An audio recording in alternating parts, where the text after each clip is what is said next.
Praise the Lord. ഇരമ്യാ പ്രവാചകൻ്റെ പുസ്തകം 19-ാം അധ്യായം അതിൻ്റെ 1 മുതൽ 15 വരെയുള്ളതായ വേദവാക്യങ്ങൾ.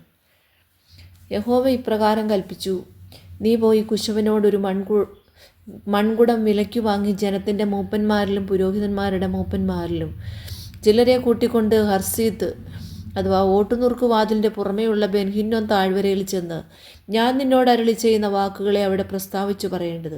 യഹൂദാ രാജാക്കന്മാരും യെരൂശലേം നിവാസികളുമായുള്ളവരെ യഹോവയുടെ വചനം കേൾപ്പീൻ. ഇസ്രായേലിൻ്റെ ദൈവമായ യഹോവ ഇപ്രകാരം അരുളി ചെയ്യുന്നു, കേൾക്കുന്നവൻ്റെ ചെവി മുഴങ്ങത്തക്കവണ്ണം ഞാൻ ഈ സ്ഥലത്തിനൊരു അനർത്ഥം വരുത്തും. അവർ എന്നെ ഉപേക്ഷിച്ച് ഈ സ്ഥലത്ത് വഷളാക്കി തങ്ങളും തങ്ങളുടെ പിതാക്കന്മാരും യഹൂദ രാജാക്കന്മാരും അറിഞ്ഞിട്ടില്ലാത്ത അന്യദേവന്മാർക്ക് അവിടെ വെച്ച് ധൂപം കാട്ടി ഈ സ്ഥലത്തെ കുറ്റമില്ലാത്തവരുടെ രക്തം കൊണ്ട് നിറയ്ക്കുകയും ബാലിന് ഹോമബലികളായി തങ്ങളുടെ പുത്രന്മാരെ തീയിലിട്ട് ദഹിപ്പിപ്പാൻ ബാലിന് പൂജാഗിരികളെ പണിയുകയും ചെയ്തിരിക്കുന്നു. അത് ഞാൻ കൽപ്പിച്ചിട്ടില്ല, അരുളി ചെയ്തിട്ടില്ല, എൻ്റെ മനസ്സിൽ വന്നിട്ടുമില്ല. അതുകൊണ്ട് ഈ സ്ഥലത്തിന് ഇനി തോഫത്തെന്നും പെൻഹിന്നോം താഴ്വരയെന്നും പേര് പറയാതെ കൊലത്താഴ്വര എന്ന് പേര് പറയുന്ന കാലം വരുമെന്ന് യഹോവയുടെ അരുളപ്പാട്. അങ്ങനെ ഞാൻ ഈ സ്ഥലത്ത് വെച്ച് യഹൂദയുടെയും യെരൂശലേമിൻ്റെയും ആലോചനയെ നിഷ്ഫലമാക്കും. ഞാൻ അവരെ ശത്രുക്കളുടെ മുൻപിൽ വാൾ കൊണ്ടും അവർക്ക് പ്രാണഹാനി വരുത്തുവാൻ നോക്കുന്നവരുടെ കൈകൊണ്ടും വീഴുമാറാക്കുകയും അവരുടെ ശവങ്ങളെ ആകാശത്തിലെ പക്ഷികൾക്കും കാട്ടിലെ മൃഗങ്ങൾക്കും ഇരയാക്കി കൊടുക്കുകയും ചെയ്യും.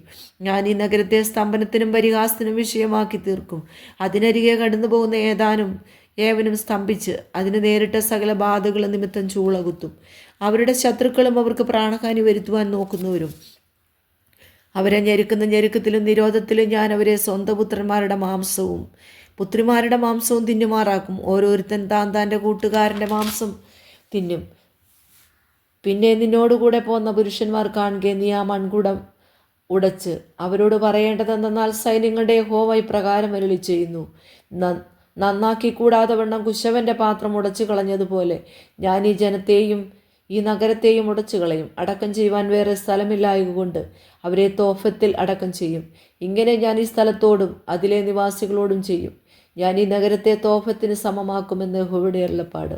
മലിനമായിരിക്കുന്ന യെരൂശലേം വീടുകളും യഹൂദ രാജാക്കന്മാരുടെ അരമനകളും അവർ മേൽപ്പുരകളിൽ വെച്ച് ആകാശത്തിലെ സർവ്വസൈന്യത്തിനും ധൂപം കാണിക്കുകയും അന്യദേവന്മാർക്ക് പാനീയ ബലി പകരുകയും ചെയ്ത എല്ലാ വീടുകളും തന്നെ തോഫത്ത് എന്ന സ്ഥലം പോലെയാകും. അനന്തരം ഇരമ്യാവ് യഹോവ തന്നെ പ്രവചിപ്പാൻ അയച്ചിരുന്ന തോഫത്തിൽ നിന്ന് വന്നു യഹോവയുടെ ആലയത്തിൻ്റെ പ്രാകാരത്തിൽ നിന്നുകൊണ്ട് സകല ജനത്തോടും ഇസ്രായേലിൻ്റെ ദൈവമായ സൈന്യങ്ങളുടെ യഹോവ ഇപ്രകാരം അരുളി ചെയ്യുന്നു, അവർ എൻ്റെ വചനങ്ങളെ കേൾക്കാതെ ശാഠ്യം പിടിച്ചിരിക്കൊണ്ട് ഞാൻ ഈ നഗരത്തിന് വിധിച്ചിരിക്കുന്ന അനർത്ഥമൊക്കെയും അതിനും അതിനടുത്ത എല്ലാ പട്ടണങ്ങൾക്കും വരുത്തും എന്ന് പറഞ്ഞു.